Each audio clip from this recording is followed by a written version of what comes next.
A very good evening to you.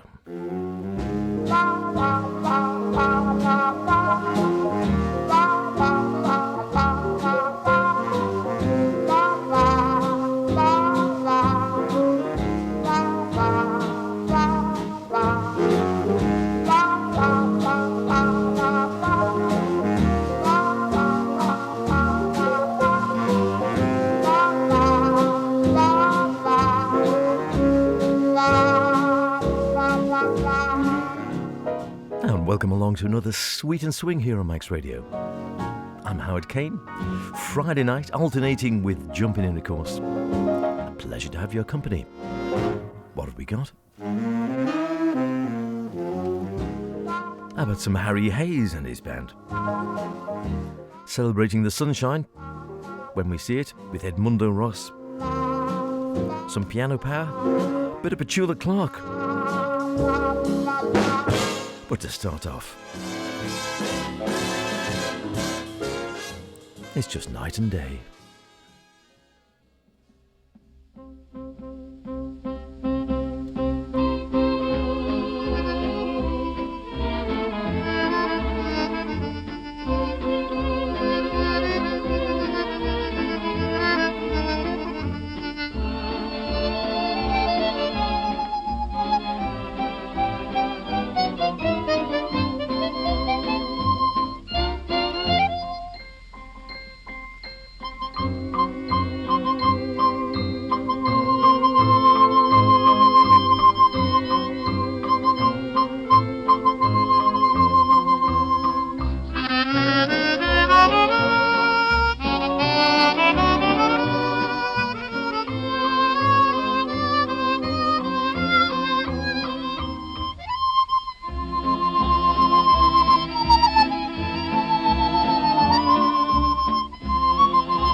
The way to do it. Blow off a few cobwebs, if indeed you've got any on you. Larry Adler, of course, unmistakable, I would say, on the harmonica, or mouth organ as I always think of it. I think it should be called the harmonica, strictly speaking, night and day. And then a quick segue into Tiger Rag, an amazing character, and he had his own TV show at one stage, didn't he? He was hugely popular at his peak, and was born in 1914 and played, well, you name it really. He had all sorts. He had music specially written for him. Gershwin, Ralph Vaughan Williams, Malcolm and Arnold, Daniel Milo, Arthur Benjamin. They were all there. They were all playing back in the day. I always remember him, and I don't know whether you remember this. if you think back to the old Parkinson, there was a wonderful, wonderful evening when he was on Larry Adler, and it was with Isaac Perlman on the violin, and the pair of them played Summertime, I think, just a duet, violin, impromptu. Well, I don't know, I'm saying impromptu, it looked it. And it was absolutely gorgeous. Not a fan, it turns out, of the Beatles. I don't ask me why, and sadly Larry's no longer with us, so we can't ask him. But he was in an interview in the 60s. He was asked what he thought of the Beatles, and he said, "Well, I think Lennon and McCartney don't have very little," he said, "musical talent." Seems a little harsh, doesn't it? A little harsh. And the other wonderful piece of useless information about him is that he was great friends, again, you wouldn't put these two together, with Peter Stringfellow, the club owner. And the last 10 years of his life, Larry's birthday was held in Peter Stringfellow's nightclub. I tell you get it all on Sweet and Swing.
Magnolia.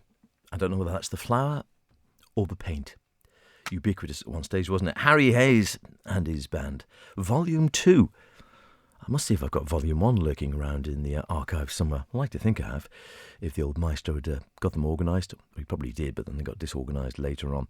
But Harry Hayes and his band, Volume 2, 1946 to 1947. Highly respected Harry Hayes. And it's got some quotes actually on the back of the CD here. Ronnie Scott, Harry was the absolute governor. Don Lusher, the Rolls Royce of the saxophone.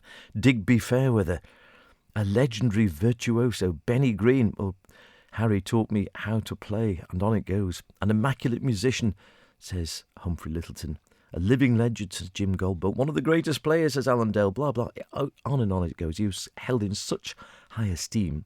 And yet, as we say so often in this programme, how many people remember Harry Hayes now?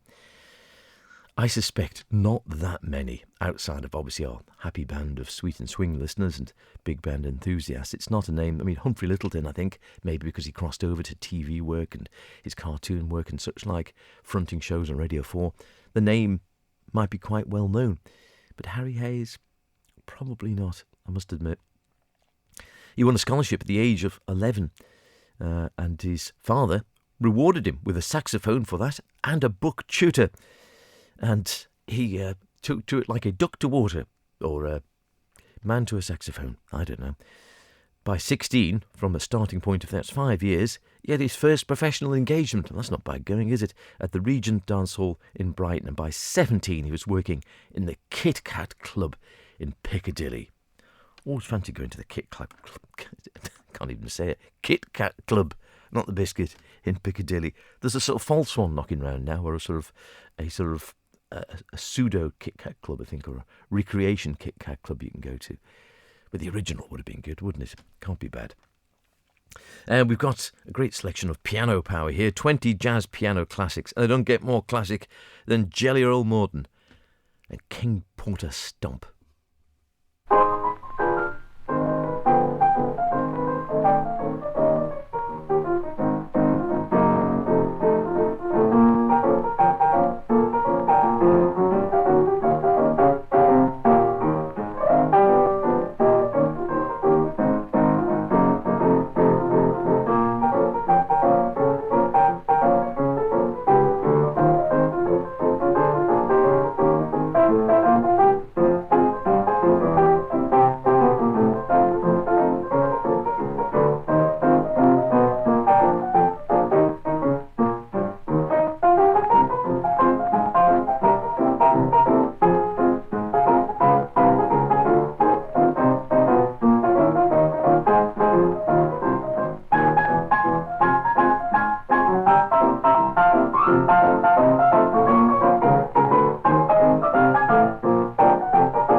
girl in calico down in Santa Fe. Used to be her Sunday beau till I rode away. Do I want her? Do I want her love? Yes, sirree. Will I win her? Will I win her love? Wait and see. Working with a rodeo, go from town to town. See most every kind of gal, every kind of gown. But who made my heart sing?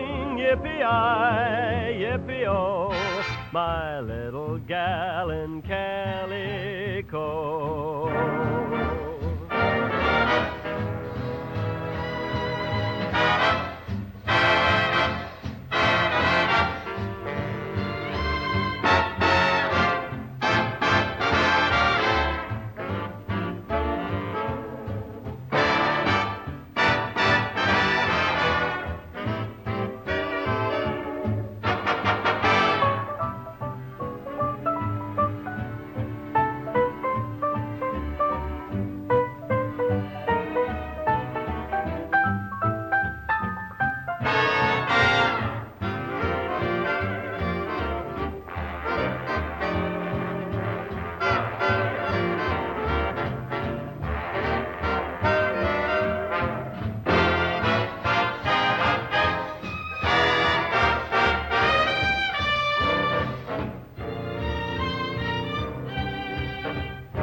Very nice too. A Gal in Calico, Alan Dean with Ambrose and the Boys, and before that the inimitable Jelly Roll Morton with a great version of King Porter Stomp. It sounds actually quite modern, that still, doesn't it, I think, to these ears, at least, in any case.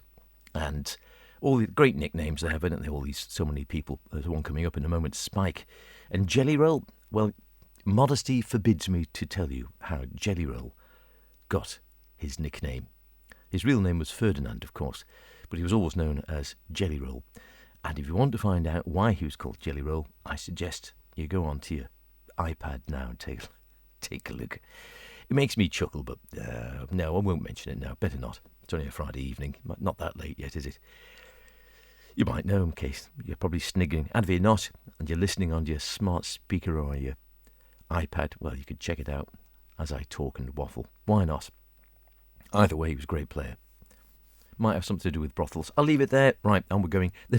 This next character. This is something very different. I guess you love it or hate it to a large degree. And that's the same way with parodies, then as now. People still parody all sorts of things, don't they? And no one parodied the sort of swing and big band era better than Spike Jones and his City Slickers. And Spike is quite, I can tell you why Spike was called Spike. It's no problem with that at all. And that he was a really skinny kid, apparently. His real name was Lindley Armstrong Jones, born over in California. And when he was a kid, he was really, really skinny and whatever. And he was given the nickname Spike for being so thin that he was compared to a railroad spike. Yeah, well, that's the way it goes, isn't it, with kids? Yeah, you don't really care. And sometimes they stick and sometimes they don't. Sometimes you're called Spike for a couple of years and then it's gone. And other times, in his case, he's called Spike until he died. Sadly, quite young, about 50-odd something, when Spike died. However, he was a wonderful parodist. He was great. Parodist, is that the right word? Parody maker of the sort of swing and big band arrangements at the time. As I say, you either love it or hate it. The old maestro had an LP that I remember him playing. I used to think it was great when I was a kid because it's full of claps and whistles and farty noises and bangs and cowbells and pots and pans and the whole kitchen sink, quite literally, as well as an orchestra or a band who could clearly play. They weren't just messing around. They could play, but they were deliberately taking the Michael out of the music and out of themselves. I chuckled quite a bit at the time, I must admit, and I still find it's really well arranged, albeit it is bonkers.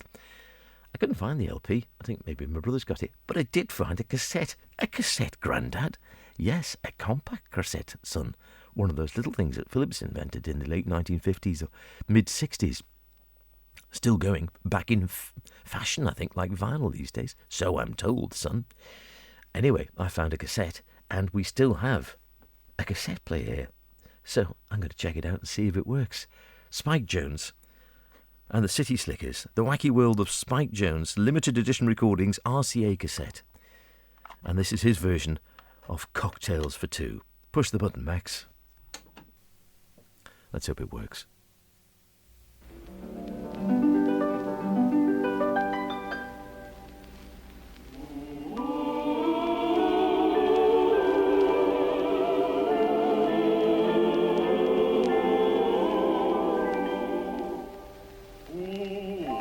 What delight to be given the right to be carefree and gay once again. No longer slinking, respectably drinking like civilized ladies and men. No longer need we miss a charming scene like this in some secluded rendezvous that overlooks the avenue, with someone sharing a delight, chat, this and that, and cocktails for two, as we enjoy a cigarette to some exquisite chansonette. Two hands are sure to slyly meet beneath a serviette with cocktails for two. My head may go reeling, but my heart will be obedient, with intoxicating kisses for the principal ingredient. Most any afternoon at 5, we'll be so glad we're both alive. Then maybe fortune will complete the plan that all began with cocktails for two.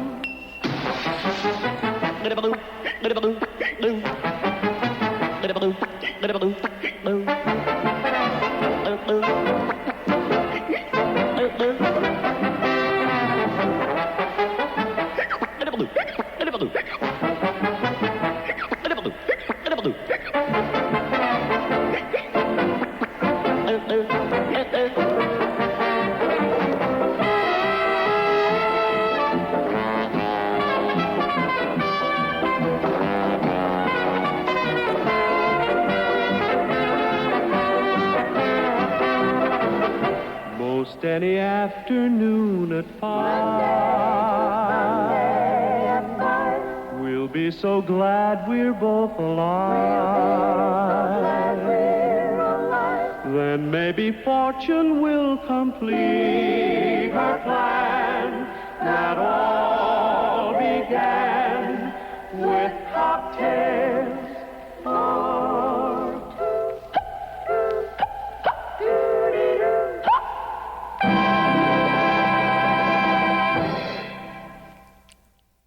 You gotta like it, really. Well, you don't have to like it. You might have run screaming from your wireless. Who knows? I won't do it every single week, but you know what? I might keep that around and play the odd track. It does still make me chuckle, and it's well arranged. It's just bonkers, but it's well arranged, and they could all play, which is what I really liked about it. And in essence, he just got bored. He was playing a lot of the music, so he'd sort of started out playing sort of straight music, got his first set of drums when he was just a child and played in bands that he formed himself. His first band just called Spike Jones and his 5 Tacks. And then, which might have started him on the rocky road to wacky ruin, a railroad restaurant chef taught him how to use pots and pans and forks and knives and spoons as musical instruments. And clearly that appealed to him, and he frequently then played in theatre pit orchestras using standard kits and various bits and pieces, and joined Victor Young in the 1930s and appeared on various programmes, including Bing Crosby's Kraft Music Hall. But he got bored just playing the same stuff over and over again, and he found some other like-minded musicians who were very competent but just getting a bit naffed off with playing the same things, and they started playing parodies of standard songs just for the hell of it, really, because they enjoyed it. And the musicians wanted their wives to share their enjoyment, so they recorded their weekly performances, and one of these recordings made its way into the hands of an RCA Victor executive who offered them a recording contract, much to their surprise, I think. And one of the City Slickers' early recordings for the label was a Del Porter arrangement of Their Führer's Face. Yes, I think that's on that album as well. And the record success inspired Jones to become the band's leader. And he initially thought the popularity the record brought them would fade. However, it didn't. Audiences kept asking for more, so they carried on working on more comic arrangements. He was also, by the way, the percussionist, Spike Jones, for the John Scott Trotter Orchestra, which played on Bing Crosby's first ever recording of, yes, you've guessed it, White Christmas. Who was doing the percussion? The same man you've just heard. Doesn't bear thinking about, does it?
Yeah, lovely stuff. Great arrangement. Great playing there with Bob Brookmeyer and friends from the album just called Brookmeyer, recorded in the early 1950s. That was Nature Boy.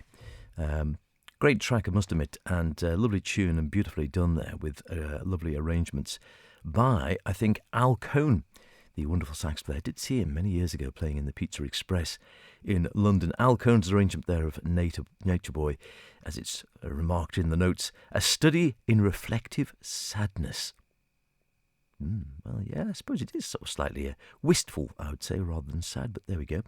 It plays up to the lower portion of the sound spectrum, I agree there. Features Bob on trombone and piano. Yeah, multi-talented he. Al Cohn actually on clarinet there, Joe Singer on French horn, and the depth, as it says, that is John Butterfield on tuba. Certainly does bring a lovely bassy sound to it. I like that. Very nice. We've been dipping in and out that one for ages because I just sort of like some of the music on that. Very nice. Before that, another little twofer.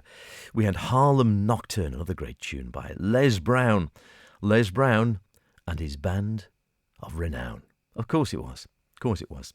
You're listening to Sweet and Swing with myself, H. Lovely to have your company. Don't forget, any thoughts? And I have had a couple of nice contacts of late. And I think Paul, it was, had a request. We'll get round to that. We will get round to it. There was a request, I think, from Jimmy McGriff on the organ playing Round Midnight. You know what? That sounds like a good enough call. We can sort that one out, I think. Why not? And, yeah, a couple of nice thoughts. But if you've got anything to say, let me know. howardkane@manxradio.com. That's C-A-I-N-E. howardkane@manxradio.com. Any requests? Any bouquets? Very welcome. Brickbats? Not so welcome, but we'll see what we can do. I did have a brickbat about someone struggling with the podcast the other day. I'll try and sort that out as well. It could be beyond my technical knowledge, but I'll find someone techie who will be able to answer it if I can't. They should all be there. And, yeah, so if you want a brickbat, do it. Bouquets always more welcome. Requests always very welcome. Anything you'd like to hear, or a play you haven't heard for a long time, or a particular piece of music, or a particular composer, or a particular band leader, we'll see what we can do. And the Faraway Club, if you're listening in foreign climes, so, you know, Sydney, or Botswana, or Greenland, or America, give us a shout. Always delighted to hear from you. Give you a mention, name a track if you like as well, and it's always nice to hear, because people are listening all over the place these days, quite rightly too.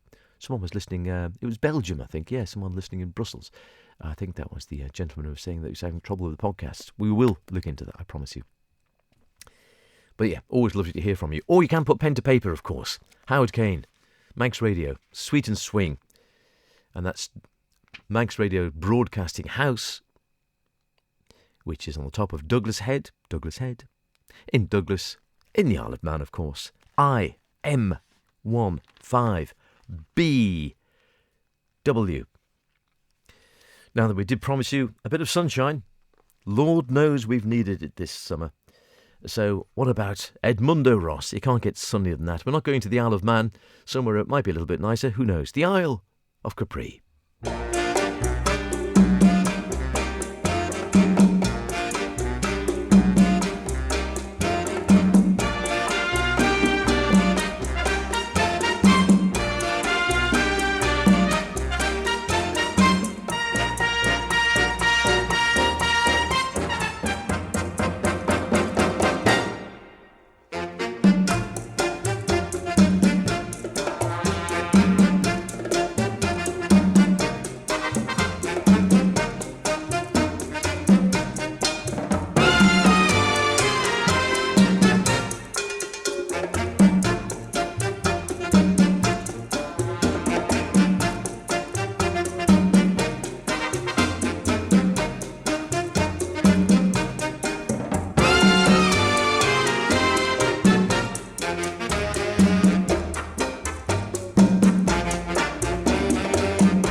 cha-cha-cha, I think we should say at the end of that.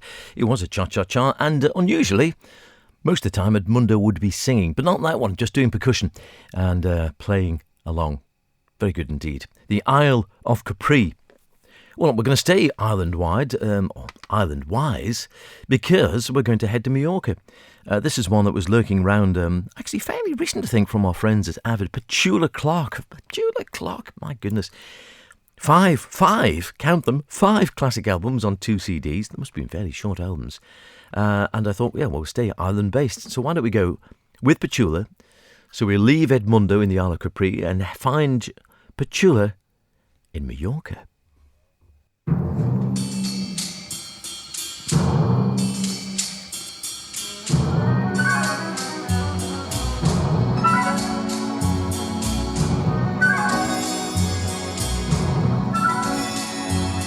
Just off the coast of Spain, there lies a lover's lane, and it's known as Mallorca, Isle of Love.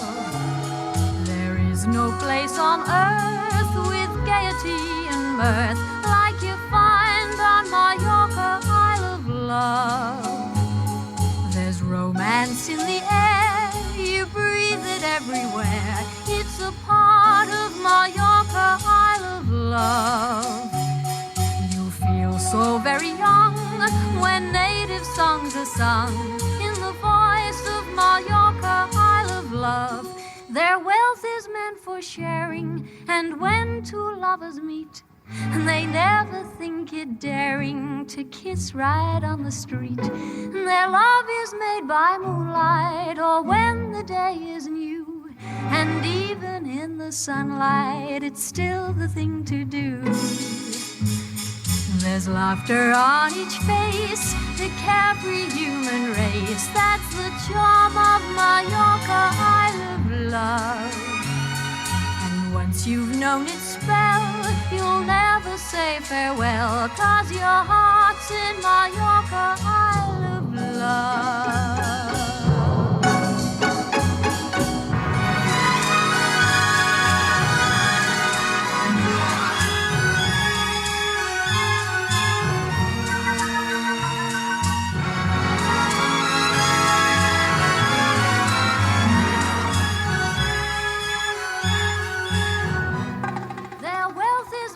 Sharing, and when two lovers meet, they never think it's daring to kiss right on the street. Their love is made by moonlight or when the day is new, and even in the sunlight, ooh, it's still the thing to do.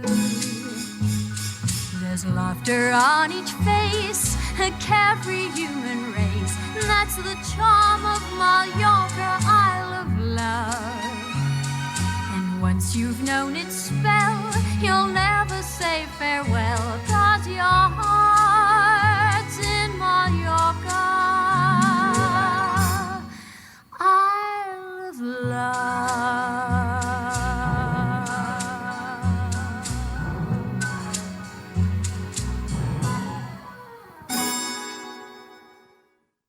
That was all right, that wasn't it? I wasn't quite too sure what to expect from Petula Clark. I haven't heard her for a long time, but actually fits in rather nicely on the sweet side of Sweet and Swing, doesn't it? Nice voice, lovely and clear as always, and a nice little number. And I do like the boom on the kettle drum, I think that is, isn't it? On the timpani, a tuned drum of some kind. Very nice. We'll keep that one in the back, shall we? Why not? Why not? I think that fits in nicely enough. Now, a bit of fortitude and patience. Lord knows, again, you need it listening to this programme sometimes. I certainly need it putting it together. I thought we'd have a little bit of Geraldo and his orchestra. Haven't had Geraldo around for a while, have we? And this indeed is what he's got. I don't have much of it, but fortunately, Geraldo has it in spades. Fortitude and patience. Or in actual fact, patience and fortitude.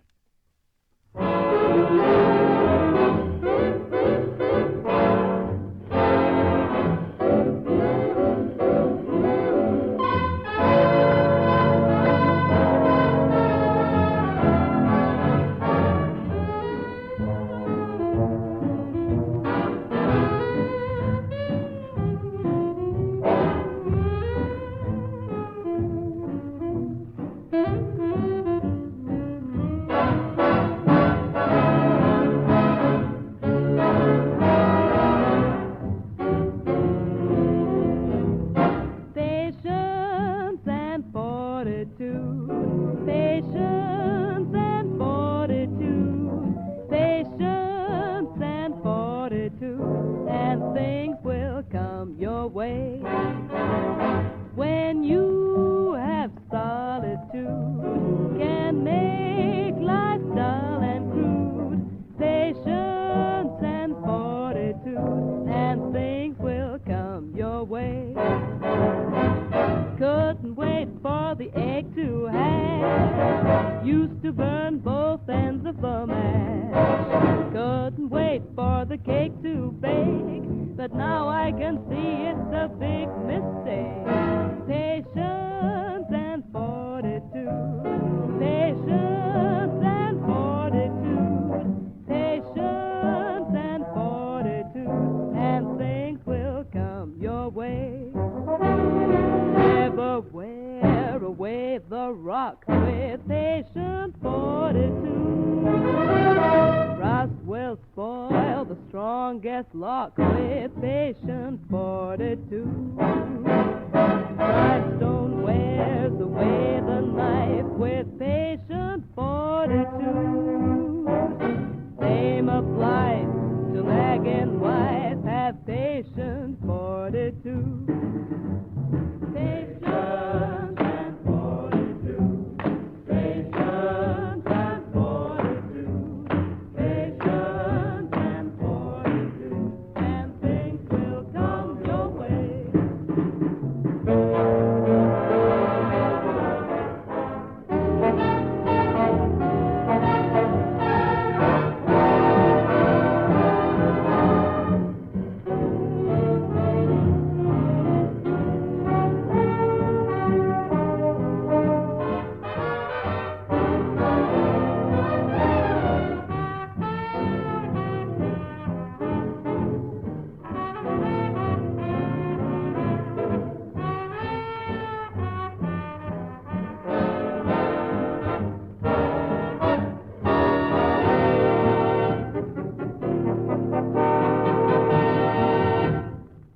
Patience and fortitude. Yeah, I don't have a great deal of it, but fortunately, someone does, and that was Geraldo and his orchestra, with, on vocals, you may or may not have recognised Carol Carr. It was her big sister, Dorothy Carlos, who first recommended Betty, as she was then, to Jack Payne. Didn't have any training as a vocalist as such, but did have a good voice, as I'm sure you recognise there, and she successfully auditioned and never looked back, and moved on to Geraldo when she was still in her teens. She started singing with Geraldo and became a great favourite on both radio and television, and had a great gift to read and sing a new tune with virtually no rehearsal. So while she was untrained, she was an excellent sight singer. A God-given gift, I think, that one, and my word, it'd make her very, very useful indeed to come in, look at an arrangement and just sing it straight off. Would make her, yes, I mean, she had the looks, she had the voice, and she could sight sing like that as well. Would make her very, very much in demand, and she was the first singer, if you remember, if you cast your mind back, if you can, to appear after the war on television. Appeared with lots of different bands, Mantovani and Sid Lawrence, and later on teamed up for a second time with Geraldo. And also, a bit later on, you might remember, again, she, in her own time, at her peak, had her own television programmes during the 50s. Also entertained the troops out in Korea, I understand. Wonderful stuff. Great music as well. Right, a little bit of Eddie Thompson and his trio to finish off.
that's about all we've got time for this week. Back again, of course, after jumping in.